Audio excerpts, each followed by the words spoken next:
Hello ನಮಸ್ತೆ. ಯಾರೆಲ್ಲ ನನ್ನ ಚಾನೆಲ್ ನ ಓಪನ್ ಮಾಡ್ಬಿಟ್ಟು ಈ ವಿಡಿಯೋನ ನೋಡ್ತಾ ಇದ್ರು ಎಲ್ರಿಗೂ ಸ್ವಾಗತ ಸುಸ್ವಾಗತ.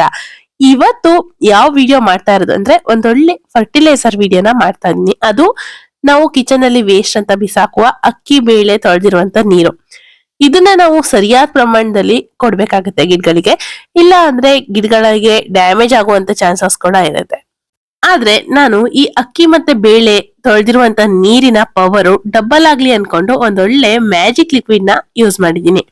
ಯಾವ್ದು ಆ ಲಿಕ್ವಿಡ್, ಅದ್ ನಮಗೆ ಎಲ್ಲಿ ಸಿಗುತ್ತೆ, ಇಲ್ಲ ನಾವು ಮನೆಯಲ್ಲೇ ಮಾಡ್ಕೊಬಹುದಾ, ಎಲ್ಲದನ್ನ ಕೂಡ ಈ ವಿಡಿಯೋದಲ್ಲಿ ಹೇಳ್ತಾ ಹೋಗಿದೀನಿ. ವಿಡಿಯೋ ಸ್ಕಿಪ್ ಮಾಡದೆ ಕೊನೆವರೆಗೂ ನೋಡಿ. ಇಲ್ಲೆಲ್ಲ ನೋಡ್ಬೋದು ನನ್ನ ಗುಲಾಬಿ ಗಿಡದಲ್ಲಿ ಹೊಸ ಹೊಸ ಚಿಗುರುಗಳು ಬರೋದಿಕ್ಕೆ ಶುರು ಆಗಿದೆ. ಇನ್ನೇನು 10-15 ದಿನದೊಳಗೆ ಫೆಬ್ರವರಿ ಬರೋದಿಕ್ಕೆ ಶುರು ಆಗುತ್ತೆ. ಆವಾಗ ಜಾಸ್ತಿ ಜಾಸ್ತಿ ಹೂ ಕೊಡೋದಿಕ್ಕೆ ನನ್ನ ಗಿಡಗಳು ತಯಾರ್ ಆಗ್ತಾ ಇದೆ. ಈಗ ನಾವು ಯಾವುದೇ ಒಂದು ಫರ್ಟಿಲೈಸರ್ ನ ಬಳಸ್ತೀವಿ ಅಂದ್ರೆ ಅದರಲ್ಲಿ ಯಾವ ರೀತಿಯಾದಂತ ಕಂಟೆಂಟ್ ಇದೆ ಅನ್ನೋದು ಇಂಪಾರ್ಟೆಂಟ್ ಆಗುತ್ತೆ. ಆ ಕಂಟೆಂಟ್ ಇಂದ ನಮ್ಮ ಗಿಡದಲ್ಲಿ ಏನೆಲ್ಲ ಚೇಂಜಸ್ ಆಗುತ್ತೆ ಅನ್ನೋದು ಅದು ಕೂಡ ಒಂದು ಮೇನ್ ಇಂಪಾರ್ಟೆಂಟ್ ಪಾಯಿಂಟ್ ಆಗಿರುತ್ತೆ. ನಾವು ಒಟ್ರಾಸಿ ಯಾವ್ದೋ ಒಂದು ಫರ್ಟಿಲೈಸರ್ ನ ತಗೊಂಡ್ ಹೋಗಿ ಯಾವ್ದೋ ಒಂದ್ ಗಿಡಕ್ಕೆ ಹಾಕ್ತಿವಿ ಅಂದ್ರೆ ಯಾವುದೇ ರೀತಿ ಉಪಯೋಗ ಆಗೋದಿಲ್ಲ. ಈಗ ನಿಮಗೆ ಯಾವ್ದಾದ್ರು ಫರ್ಟಿಲೈಸರ್ ಗೊತ್ತಿದೆ ಅಥವಾ ಆ ಫರ್ಟಿಲೈಸರ್ ಬಗ್ಗೆ ನಿಮ್ಗೆ ಮಾಹಿತಿ ಬೇಕು ಅಂದ್ರೆ ಹೋಗಿ ಗೂಗಲ್ ನಲ್ಲಿ ಚೆಕ್ ಮಾಡಿ ನೋಡ್ರಿ. ಇವಾಗ ನಾನು ಹಳೆ ವಿಡಿಯೋಸ್ ನಲ್ಲೆಲ್ಲ ಬನಾನಾ ಪೀಲು, ಈರುಳ್ಳಿ ಸಿಪ್ಪೆಯಿಂದ ಮಾಡಿರುವಂತ ಲಿಕ್ವಿಡ್ ಇದನ್ನೆಲ್ಲ ನಾನು ತೋರ್ಸ್ಕೊಟ್ಟಿದ್ದೀನಲ್ವಾ. ಇದ್ರಲ್ಲೆಲ್ಲ ಯಾವ್ಯಾವ ಕಂಟೆಂಟ್ ಇದೆ ಅಂತ ನಿಮ್ಗೂ ಗೊತ್ತಾಗ್ಬೇಕಂದ್ರೆ ನೀವು ಗೂಗಲ್ ಮಾಡಿ ನೋಡ್ಬೋದು. ಗೂಗಲ್ ನಲ್ಲಿ ಯಾವ್ಯಾವ ಕಂಟೆಂಟ್ ಇದೆ ಅಂತ ಹೊಡೆದ್ರೆ ಸಾಕು, ಅದು ಈರುಳ್ಳಿ ಸಿಪ್ಪೆನಲ್ಲಿರುವಂತಹ ಕಂಟೆಂಟ್ ಯಾವುದು, ಅದರಿಂದ ಗಿಡಕ್ಕೆ ಏನ್ ಉಪಯೋಗ ಅದನ್ನ ತೋರಿಸುತ್ತೆ. ಹಾಗೆ ಬೇರೆ ಬೇರೆ ರೀತಿಯಾದಂತ ಒಂದೊಂದು ಫರ್ಟಿಲೈಸರ್ ನ ತೋರಿಸಿದೀನಿ. ಅದೆಲ್ಲದೂ ಕೂಡ ನಮಗೆ ಗೂಗಲ್ ನಲ್ಲಿ ಇನ್ಫಾರ್ಮೇಶನ್ ಸಿಗತ್ತೆ. ಗೂಗಲ್ ನಲ್ಲಿ ಯಾಕೆ ನೀವೇ ಇನ್ಫಾರ್ಮೇಶನ್ ನ ಕೊಡ್ತಿರಲ್ಲ, ಮತ್ತೆ ಆ ಗೂಗಲ್ ಅನ್ನ ಹಾಗಿದ್ರೆ ನನ್ನ ಚಾನಲ್ ನೋಡ್ತಾ ಹೋಗಿ. ನೀವು ಅನ್ಕೊಬಹುದು ಗೂಗಲ್ ನಲ್ಲಿ ನೋಡ್ಕೊಂಡು ನೀವು ವಿಡಿಯೋ ಮಾಡಿ ಹಾಕೋದಾ ಅನ್ಕೊಂಡು. ನಾನು ಯಾವುದೇ ಒಂದು ವಿಡಿಯೋನ ಅಥವಾ ಏನೇ ಒಂದು ಇನ್ಫಾರ್ಮೇಶನ್ ಇಲ್ಲದೆ ನಾನು ವಿಡಿಯೋನ ಹಾಕೋದಿಲ್ಲ. ಯಾಕಂದ್ರೆ ಫಸ್ಟಿಗೆ ಅದನ್ನ ನನ್ನ ಗಿಡದ ಮೇಲೆ ಪ್ರಯೋಗ ಮಾಡಿ ನೋಡ್ತೀನಿ. ಅದರಿಂದ ಏನು ಹಾಳಾಗಿಲ್ಲ, ಗಿಡ ತುಂಬಾನೇ ಚೆನ್ನಾಗಿ ಗ್ರೋತ್ ಆಗ್ತಾ ಇದೆ ಅನ್ನೋ ಹಾಗಿದ್ರೆ ಮಾತ್ರ ನಾನು ನಿಮ್ ಜೊತೆಗೆ ಶೇರ್ ಮಾಡ್ತೀನಿ. ಅದರಿಂದ ಬೆನಿಫಿಟ್ ನ ನಾವು ಪಡ್ಕೊಂಡ್ರ ಮೇಲೆ ನಾವು ಯೂಟ್ಯೂಬರ್ಸ್ ನಿಮ್ ಜೊತೆಗೆ ಶೇರ್ ಮಾಡಿದ್ರೆ ನಿಮ್ಗೂ ಒಂದು ಲಾಭ ಆಗುತ್ತೆ. ನಾವು ಪ್ರಯತ್ನ ಪಡದೆ ನಮ್ಮ ಗಿಡದ ಮೇಲೆ ಪ್ರಯೋಗ ಮಾಡದೆ ನಾವು ಡೈರೆಕ್ಟ್ ಆಗಿ ನಿಮಗೆ ಹೇಳೋದಿಕ್ಕೆ ಆಗೋದಿಲ್ಲ. ಅಕಸ್ಮಾತ್ ನಾನೆಲ್ಲಾದ್ರೂ ಹಾಗೆ ಮಾಡಿದ್ರೆ ಇವಾಗ ನನ್ನ ಗಿಡದ ಮೇಲೆ ಪ್ರಯೋಗ ಮಾಡಿದೆ ಒಟ್ಟು ನಿಮ್ಮ ಹತ್ರ ಹೇಳೋದಿಕ್ ಬಂದ್ರೆ ಏನಾಗತ್ತೆ ಅಂದ್ರೆ, ಅಕಸ್ಮಾತ್ ನಿಮ್ಮ ಗಿಡದ ಮೇಲೆ ಅದನ್ನ ಪ್ರಯೋಗ ಮಾಡಿ ನಿಮ್ ಗಿಡ ಹಾಳಾದ್ರೆ ಆಮೇಲೆ ನೀವು ಬಂದು ನಂಗೆ ಬೈಯೋದಿಕ್ಕಂತೂ ಶುರು ಮಾಡೋದು ಗ್ಯಾರಂಟಿ. ಬನ್ನಿ ಇವಾಗ ನಾನು ನನ್ನ ಗಿಡದಲ್ಲಿ ಹೊಸ ಹೊಸ ಚಿಗುರುಗಳು ಬರ್ತಾ ಇದೆ, ಹಾಗೆ ಹೊಸ ಮಗುಗಳು ಬರ್ತಾ ಇದೆ. ಇದನ್ನೆಲ್ಲ ಬರೋದಿಕ್ಕೆ ಒಂದೊಳ್ಳೆ ಫರ್ಟಿಲೈಸರ್ ಅಂತ ಹೇಳಿದ್ನಲ್ಲ, ಆ ಫರ್ಟಿಲೈಸರ್ ನ ಇವಾಗ ತಡ ಮಾಡದೆ ತೋರಿಸ್ತಾ ಹೋಗ್ತೀನಿ. ಚಾನಲ್ಗೆ ಇದುವರೆಗೂ ಯಾರಾದ್ರೂ ಸಬ್ಸ್ಕ್ರೈಬ್ ಆಗದೆ ಹೋದ್ರೆ ದಯವಿಟ್ಟು ಚಾನಲ್ಗೆ ಸಬ್ಸ್ಕ್ರೈಬ್ ಮಾಡ್ಕೊಳ್ಳಿ. ಹಾಗೆ ಪಕ್ಕದಲ್ಲಿರುವಂತ ಬೆಲ್ ಐಕಾನ್ ನ ಕ್ಲಿಕ್ ಮಾಡ್ಕೊಳ್ಳಿ. ಯಾಕಂದ್ರೆ ನಾನು ಇದೇ ರೀತಿಯಾದಂತ ಗಾರ್ಡನ್ ಟಿಪ್ಸ್ ನ ಕೊಡ್ತಾ ಇರ್ತೀನಿ. ಅದಕ್ಕೋಸ್ಕರ ನಿಮಗೆ ಮೊದಲಿಗೆ ಬಂದು ತಲುಪುತ್ತೆ ವಿಡಿಯೋ ಸ್ವಲ್ಪ ಇಷ್ಟ ಆದ್ರೆ ಲೈಕ್ ಮಾಡಿ, ಹಾಗೆ ಗಾರ್ಡನ್ಸ್ ಪ್ರಿಯರಿಗೆ ಇದನ್ನ ಶೇರ್ ಮಾಡ್ರಿ. ಮೊದ್ಲಿಗೆ ಇಲ್ಲಿ ನಾನು ತೋರಿಸ್ತಾ ಇರೋದು ಅಕ್ಕಿ ಮತ್ತೆ ಉದ್ದಿನ ಬೇಳೆನ ತೊಳೆದಿರುವಂತ ನೀರು. ನೀವು ಉದ್ದಿನ ಬೇಳೆನೆ ತೊಳೆದಿರುವಂತ ನೀರು ಅಂತ ಯೂಸ್ ಮಾಡ್ಬೇಕಂತಿಲ್ಲ, ಯಾವ ಬೇಳೆ ತೊಳೆದ್ರೂ ಪರವಾಗಿಲ್ಲ. ಫಸ್ಟ್ ಗೆ ಮತ್ತೆ ಸೆಕೆಂಡ್ ಟೈಮ್ಗೆ ನಾವು ತೊಳಿತೀವಲ್ವಾ, ಆ ನೀರನ್ನ ಬಳಸ್ಕೊಂಡ್ರೆ ಸಾಕು. ಅದಕ್ಕೂ ಜಾಸ್ತಿ ಟೈಮ್ ತೊಳೆದಿರುವಂತ ನೀರನ್ನ ಬಳಸೋ ಅವಶ್ಯಕತೆ ಇರೋದಿಲ್ಲ. ಇದನ್ನ ಯಾವ ರೀತಿಯಾಗಿ ಬಳಸೋದಂದ್ರೆ, ಅಕ್ಕಿ ಮತ್ತೆ ಬೇಳೆ ತೊಳೆದಿರುವಂತ ನೀರ್ ಇರುತ್ತಲ್ಲ, ಇದನ್ನ ನಾವು 1 ದಿನ ಬಿಡ್ಬೇಕಾಗತ್ತೆ. ಅದಕ್ಕೂ ಜಾಸ್ತಿ ದಿನ ಬಿಡೋದಿಕ್ಕೆ ಹೋಗ್ಬೇಡಿ. ಯಾಕಂದ್ರೆ ಇದು ತುಂಬಾ ಹುಳಿ ಆದ್ರೆ ಇದೆಯಲ್ಲ, ನಾವು ಗಿಡಗಳಿಗೆ ಬಳಸಿದಾಗ ರೂಟ್ ರಾಟ್ ಆಗುವಂತ ಒಂದು ಸಾಧ್ಯತೆ ಇರುತ್ತೆ. ಅದಕ್ಕೋಸ್ಕರ ಆದಷ್ಟು ಒಂದೇ ದಿನ ಇಟ್ಟು ಬಳಸೋ ಪ್ರಯತ್ನನ ಪಡಿ. ಯಾವ್ದನ್ನ ನಾವು ಅಮೃತ ಅಂತ ಅನ್ಕೊಂಡಿರ್ತೀವೋ ಅದನ್ನ ವಿಷ ಆಗಿ ಕನ್ವರ್ಟ್ ಮಾಡಬಾರದು ನಮ್ ಗಿಡಕ್ಕೆ. ಅದಕ್ಕೋಸ್ಕರ ಹೇಳ್ತಾ ಇರೋದು ಒಂದೇ ದಿನ ಬಿಟ್ರೆ ಸಾಕು. ಈ ಅಕ್ಕಿ ಮತ್ತೆ ಬೇಳೆ ತೊಳೆದಿರುವಂತ ನೀರಿನಲ್ಲಿ ಸ್ಟಾರ್ಚ್ ಅಂಶ ಇರುತ್ತೆ. ಇದರಿಂದ ನಮ್ಮ ಗಿಡಗಳಿಗೆ ಬೇಕಾದಂತ ಒಂದು ಒಳ್ಳೆ ಪೋಷಕಾಂಶಗಳು ಸಿಗುತ್ತೆ. ಗಿಡಗಳಿಗೆ ಅಂದ್ರೆ ನಮ್ಮ ಗಿಡದ ಪಾಟ್ ನಲ್ಲಿ ಮಣ್ಣಲ್ಲಿ ಇರುತ್ತಲ್ವಾ, ಮಣ್ಣಲ್ಲಿ ಒಂದಿಷ್ಟು ಸೂಕ್ಷ್ಮಾಣು ಜೀವಿಗಳು ವಾಸವಾಗಿರುತ್ತೆ. ಆ ವಾಸವಾಗಿರುವಂತ ಸೂಕ್ಷ್ಮಾಣು ಜೀವಿಗಳಿಗೆ ಒಂಥರ ಆಹಾರವಾಗಿ ಇದು ಕೆಲಸ ಮಾಡೋದಿಕ್ಕೆ ಶುರು ಆಗುತ್ತೆ. ಅವುಗಳಿಗೆ ಆಹಾರ ಕೊಟ್ರೇನೆ ನಮ್ ಗಿಡಗಳು ತುಂಬಾನೇ ಹೆಲ್ದಿಯಾಗಿ ತುಂಬಾ ಚೆನ್ನಾಗಿ ಬೆಳೆಯೋದಿಕ್ಕೆ ಶುರು ಆಗುತ್ತೆ. ಈ ಅಕ್ಕಿ ಮತ್ತೆ ಬೇಳೆ ತೊಳೆದಿರುವಂತ ನೀರನ್ನ ನಾವು ಡೈರೆಕ್ಟ್ ಆಗಿ ಗಿಡಗಳಿಗೆ ಹಾಕೋದಿಕ್ಕೆ ಸಾಧ್ಯ ಇಲ್ಲ. ಇದನ್ನ ನಾವು ಡೈಲ್ಯೂಟ್ ಮಾಡಿ ಹಾಕ್ಬೇಕಾಗತ್ತೆ. ಡೈಲ್ಯೂಟ್ ಯಾವ ರೀತಿಯಾಗಿ ಮಾಡೋದು ಅಂದ್ರೆ, ಇವಾಗ ನಾವು 1 ಲೀಟರ್ ಆಗುವಷ್ಟು ಅಕ್ಕಿ ಅಥವಾ ಬೇಳೆ ತೊಳೆದಿರುವಂತ ನೀರನ್ನ ಬಳಸ್ಕೊಳ್ತಾ ಇದೀವಿ ಅಂದ್ರೆ ಅದಕ್ಕೆ ಮತ್ತೊಂದು ಲೀಟ್ರು ಪ್ಲೈನ್ ವಾಟರ್ನ ಸೇರಿಸ್ಕೊಬೇಕಾಗತ್ತೆ. ಈಗ ಇದನ್ನ ನಾವು ಚೆನ್ನಾಗಿ ಮಿಕ್ಸ್ ಮಾಡ್ಕೊಳ್ಳೋಣ. ನಮ್ಮ ಗಿಡಗಳಿಗೆ ನಮ್ಮ ಕಿಚನ್ನೇ ದೊಡ್ಡ ದೇವಸ್ಥಾನ ಅಂತ ಹೇಳ್ಬೋದು.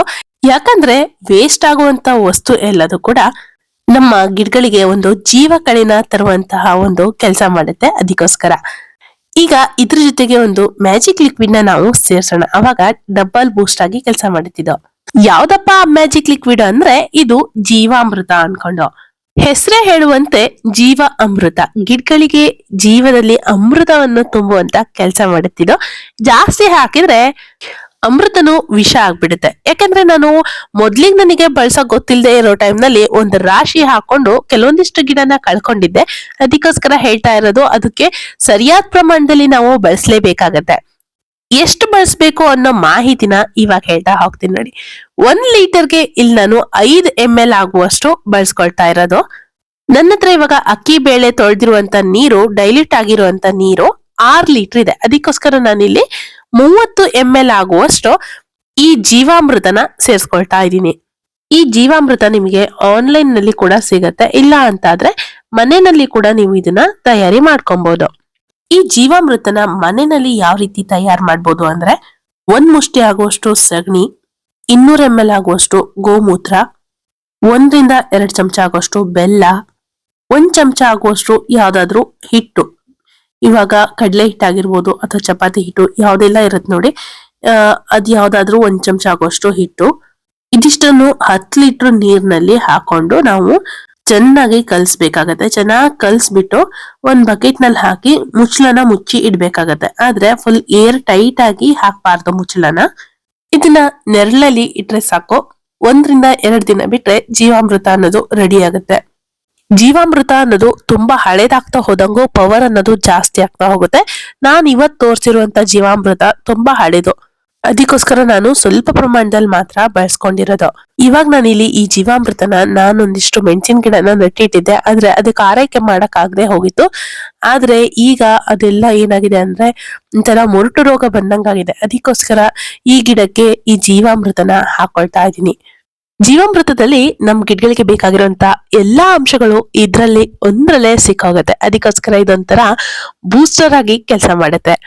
ಯಾವೆಲ್ಲ ಅಂಶ ಇದೆ ಅಂದ್ರೆ, ಇದರಲ್ಲಿ nitrogen, phosphorus, potassium, calcium, magnesium ಹಾಗೆ ಫಾಸ್ಫರಸ್ ಇಷ್ಟೆಲ್ಲಾ ಅಂಶ ಒಂದೇ ಲಿಕ್ವಿಡ್ ನಲ್ಲಿ ಇರೋದ್ರಿಂದ ತುಂಬಾನೇ ಬೆನಿಫಿಟ್ ನಮ್ಮ ಗಿಡಗಳಿಗೆ ಒಂದೇ ಲಿಕ್ವಿಡ್ ಇಂದ ಸಿಕ್ಕೋಗುತ್ತೆ. ಇವಾಗ ಯಾವ್ಯಾವ ಪೋಷಕಾಂಶಗಳು ಯಾವ ರೀತಿಯಾಗಿ ಕೆಲಸ ಮಾಡುತ್ತೆ ಅಂದ್ರೆ, ನೈಟ್ರೋಜನ್ ಇಂದ ಏನ್ ಉಪಯೋಗ? ಎಲೆಗಳ ಬೆಳವಣಿಗೆ ಚೆನ್ನಾಗಾಗುತ್ತೆ, ಹಾಗೆ ಹಸಿರು ಬಣ್ಣವಾಗಿ ಬರುತ್ತೆ, ಓವರ್ ಆಲ್ ಗ್ರೋತ್ ಗೆ ಹೆಲ್ಪ್ ಮಾಡುತ್ತೆ. ಫಾಸ್ಫರಸ್ ಇಂದ ಏನಾಗುತ್ತೆ, ನಮ್ ಗಿಡದಲ್ಲಿ ಬೇರುಗಳ ಬೆಳವಣಿಗೆ ಅನ್ನೋದು ಚೆನ್ನಾಗಾಗುತ್ತೆ, ಹೂ ಬರೋದಿಕ್ಕೆ ಸಹಾಯ ಮಾಡುತ್ತೆ, ಗಿಡ ಬೇಗ ಫ್ಲವರಿಂಗ್ ಆಗೋದಿಕ್ಕೆ ಹೆಲ್ಪ್ ಆಗುತ್ತೆ. ಪೊಟ್ಯಾಷಿಯಂ ಇಂದ ಏನಾಗುತ್ತೆ ಅಂದ್ರೆ, ಹೂವಿನ ಸೈಜು ದೊಡ್ಡದಾಗಿ ಬರುತ್ತೆ, ಕಾಯಿ ಹಣ್ಣಿನ ಕ್ವಾಲಿಟಿ ತುಂಬಾನೇ ಚೆನ್ನಾಗಿ ಬೆಳವಣಿಗೆ ಬರುತ್ತೆ, ಅಂದ್ರೆ ಇಳುವರಿ ಜಾಸ್ತಿ ಕೊಡುತ್ತೆ. ಜೊತೆಗೆ ರೋಗ ನಿರೋಧಕ ಶಕ್ತಿ ಅನ್ನೋದು ಹೆಚ್ಚು ಮಾಡ್ತಾ ಹೋಗುತ್ತೆ, ರೋಗ ಬರೋದನ್ನ ತಡೆಯೋದಿಕ್ಕೆ ಹೆಲ್ಪ್ ಮಾಡುತ್ತೆ. ಈಗ ಕ್ಯಾಲ್ಸಿಯಂ ನಲ್ಲಿ ಏನಪ್ಪಾ ಅಂದ್ರೆ, ಸ್ಟೆಮ್ ನ ಸ್ಟ್ರಾಂಗ್ ಮಾಡುತ್ತೆ, ಹೂ ಉದುರುವಿಕೆಯನ್ನ ಕಡಿಮೆ ಮಾಡುತ್ತೆ. ನಮ್ಗಾದ್ರೂ ಅಷ್ಟೇ ಅಲ್ವಾ, ನಮ್ಮಲ್ಲೂ ಕೂಡ ಅದೇ ರೀತಿ ಅಲ್ವಾ. ಕ್ಯಾಲ್ಸಿಯಂ ಕಮ್ಮಿ ಆದ್ರೆ ಏನಾಗುತ್ತೆ, ಮೂಳೆ ಸವೇತ ಅಥವಾ ತಲೆ ಕೂದಲು ಉದುರೋದು, ಈ ರೀತಿಯಾದಂತ ಒಂದೊಂದು ಸಮಸ್ಯೆಗಳು ಎದುರಾಗುತ್ತೆ. ಅದೇ ರೀತಿ ಗಿಡಗಳಲ್ಲಿ ಕೂಡ ಆ ರೀತಿಯಾದಂತ ಒಂದೊಂದು ಸಮಸ್ಯೆಗಳು ಬರ್ತದೆ. ಆದ್ರೆ ಇದೆಲ್ಲದನ್ನು ಹೊಡೆದೋಡ್ಸೋದಿಕ್ಕೆ ನಮ್ಮ ಈ ಜೀವಾಮೃತ ಅನ್ನೋದು ತುಂಬಾನೇ ಚೆನ್ನಾಗಿ ಕೆಲಸ ಮಾಡುತ್ತೆ. ಇಷ್ಟೇ ಅಲ್ಲ, ಇದರಲ್ಲಿ ಮೆಗ್ನೀಷಿಯಂ ಅಂಶ ಕೂಡ ಇದೆ. ಇದರಿಂದ ಕ್ಲೋರೋಫಿಲ್ ಪ್ರೊಡಕ್ಷನ್ ಜಾಸ್ತಿ ಆಗುತ್ತೆ, ಜೊತೆಗೆ ಯೆಲ್ಲೋ ಲೀಫ್ ಪ್ರಾಬ್ಲಮ್ ಇದ್ರೆ ಕಮ್ಮಿ ಆಗುತ್ತೆ. ಕ್ಲೋರೋಫಿಲ್ ಅಂದ್ರೆ ಏನು ಅಂದ್ರೆ, ಗಿಡದ ಎಲೆಗಳಲ್ಲಿ ಹಸಿರು ಕಲರ್ ಕೊಡುವಂತ ಒಂದು ದ್ರವ್ಯ ಆಗಿರುತ್ತೆ. ಅದಕ್ಕೆ ಈ ಮೆಗ್ನೀಸಿಯಂ ಹೆಲ್ಪ್ ಮಾಡುತ್ತೆ.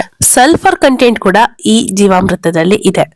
ಈ ಸಲ್ಫರ್ ಅಂಶ ಏನ್ ಮಾಡುತ್ತೆ ಅಂದ್ರೆ, ಗಿಡದ ಎಲ್ಲಾ ಭಾಗಗಳಿಗೂ ಮಾಡಿರುವಂತಹ ಆಹಾರ ಪೂರೈಕೆ ಮಾಡೋದಿಕ್ಕೆ ಹೆಲ್ಪ್ ಮಾಡುತ್ತೆ. ಅಂದ್ರೆ ಇವಾಗ ಸೂರ್ಯನ ಬೆಳಕಿಂದ ಎಲೆಗಳು ಯಾವ ರೀತಿಯಾಗಿ ಆಹಾರನ ತಯಾರು ಮಾಡ್ಕೊಳ್ಳುತ್ತೋ, ಅದ್ರಿಂದ ಅದು ಬೇರ್ಗಳಿಗೆ ಆಗ್ಲಿ ಕಾಂಡಗಳಿಗಾಗ್ಲಿ ಸರಿಯಾದ ಪ್ರಮಾಣದಲ್ಲಿ ಆಹಾರಗಳು ಹೋಗೋದಿಕ್ಕೆ ಇದು ಹೆಲ್ಪ್ ಮಾಡುತ್ತೆ. ನೋಡಿದ್ರಲ್ಲ, ಇವತ್ತಿನ ವಿಡಿಯೋ ಇಷ್ಟ ಆಗಿತ್ತು. ಈ ವಿಡಿಯೋದಿಂದ ನಿಮ್ಮೆಲ್ರಿಗೂ ಬೆನಿಫಿಟ್ ಸಿಕ್ಕಿದೆ ಅಂತ ಅನ್ಕೊಳ್ತಾ ಇವತ್ತಿನ ವಿಡಿಯೋನ ಇಲ್ಲಿಗೆ ಮುಗಿಸ್ತಾ ಇದ್ದೀನಿ. ಇದೇ ರೀತಿ ಮತ್ತೆ ಹೊಸ ವಿಡಿಯೋ ಬೇಕಂದ್ರೆ ಅಥವಾ ಜೀವಾಮೃತ ಬಗ್ಗೆ ವಿಡಿಯೋ ಮತ್ತೆ ಬೇಕು ಅನ್ನೋ ಹಾಗಿದ್ರೆ ಕಮೆಂಟ್ ಬಾಕ್ಸ್ ನಲ್ಲಿ ಕಮೆಂಟ್ ಮಾಡ್ರಿ, ಮತ್ತೊಂದು ವಿಡಿಯೋನ ಮಾಡ್ತೀನಿ. ಅಲ್ಲಿವರೆಗೂ ಎಲ್ರಿಗೂ love you all, bye bye.